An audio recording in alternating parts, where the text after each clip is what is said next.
Hey, this is Waylon from Swiftwood Bows, and I want to take you through the process of making a self bow from start to finish. So I've got this nice piece of Pacific yew that was cut here in Oregon, pretty high elevation in the Cascades. It's got a pretty clean back here. There's a few big knots here, but the way I cut this stave out, I'm going to be able to avoid those by laying out the bow right down here. And if you take a look here at the end of the bow, you can see it's got a nice thin layer of sapwood. I won't have to reduce the sapwood at all, so that it can have a nice clean back that hasn't been violated. Has very tight growth rings, which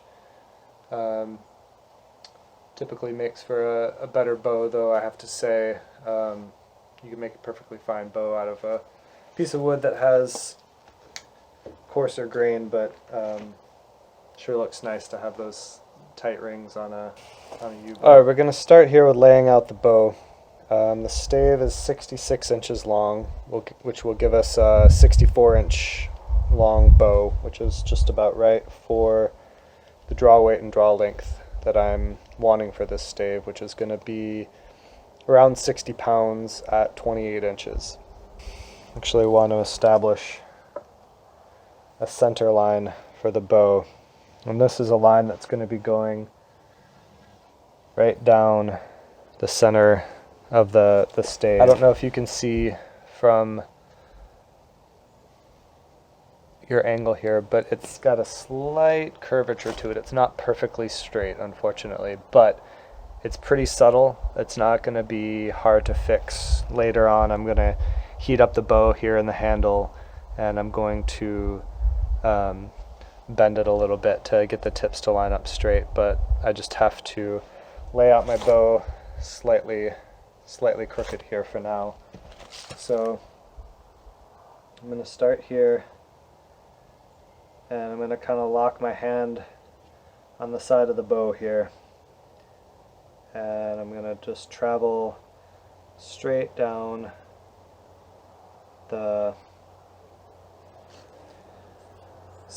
crown of the stave, making sure that I follow the natural contour of the stave.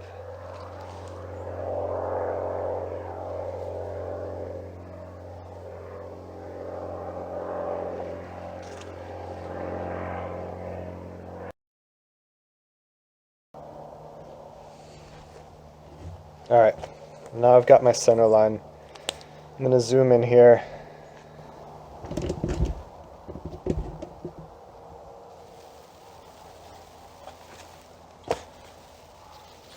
Okay, I already put some lines here, but I'm going to show it again with it zoomed in a little bit better here.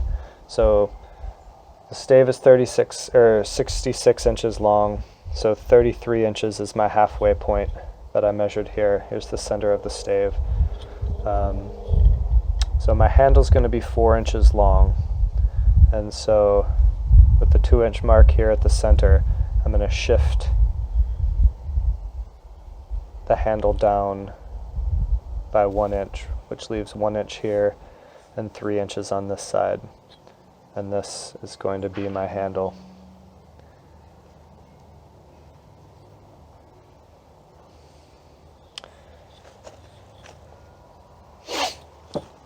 Now I'm going to make a mark here at 2 inches to show the center of my handle. Measure 5/8 inches because I want it to be 1 1/4 inches wide here at the handle. I'm going to make kind of a bulbous shape handle, and so here at the end of the handle, it's just going to be 1 inch. So I'm going to do that here on both sides, 1/2 inch on either side, and then I'm going to connect my dots here.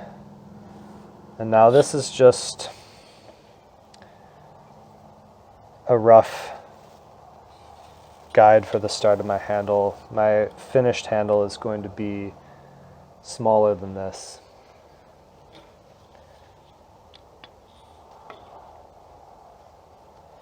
but if you give yourself a little bit of meat to work with, then you can shape the handle just like you want it later on.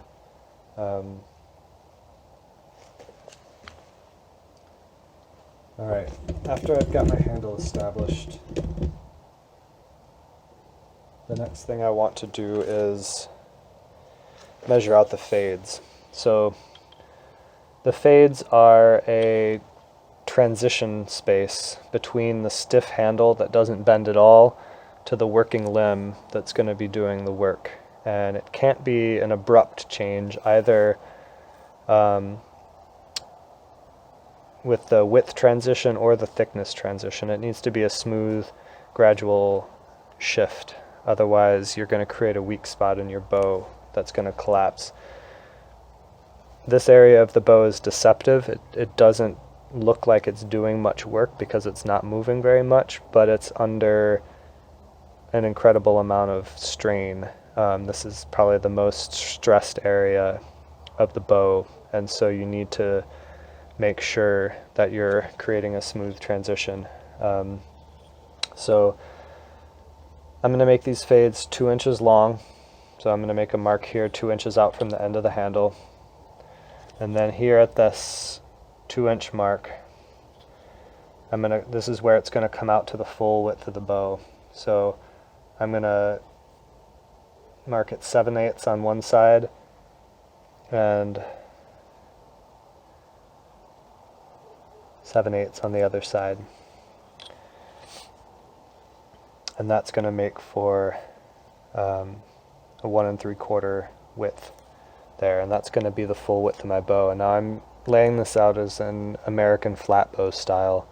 So this full width here of 1 3/4 inches is going to be maintained out to the halfway point of each limb, and then it's going to taper in to the tips, and I'll show you that a little bit. So for now, just make your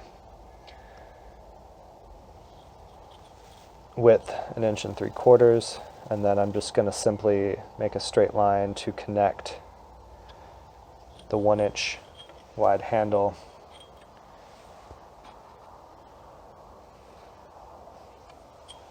with the 1 3/4 inches width working limb, and that gives us our fade.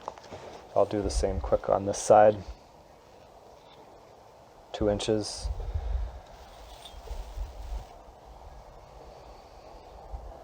Seven eighths on either side. And connect the dots.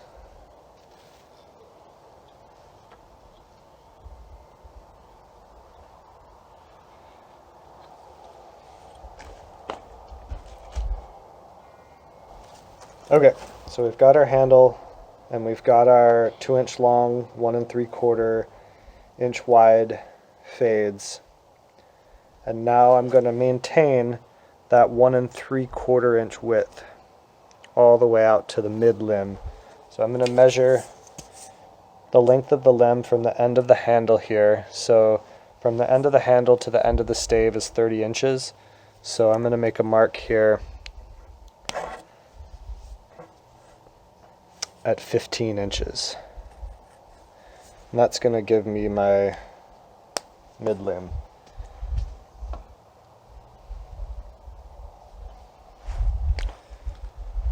Now, at mid limb here, I'll just measure out my 1 3/4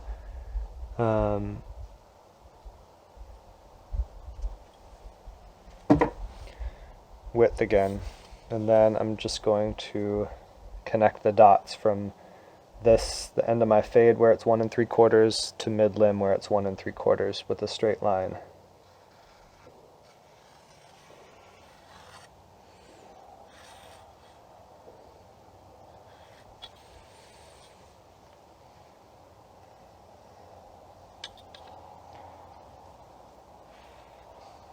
And then the same on the other side.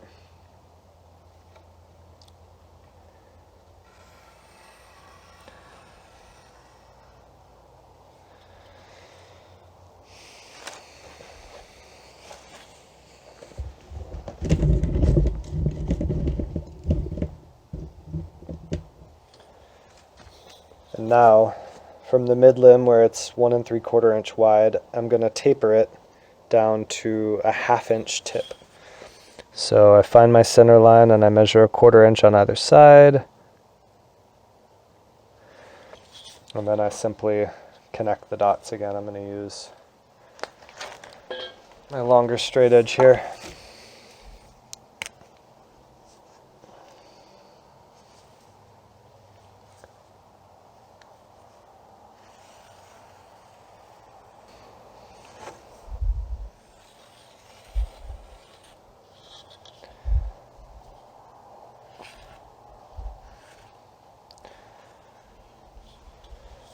Alright, so that is my limb. 2-inch fade, 1 3/4 inch width, maintained to half the limb length, and then tapered down to a 1/2 inch tip. Alright, I'm just going to do the same on the other side. It's going to be the exact same, except the limb on that side is a little bit longer, so it just means that it'll be 16 inches to the midway point instead of 15 inches, but that's the only difference. Alright, I'm going to do that on the other side, and then I'll show you what's next. Let me show you the layout, what it looks like.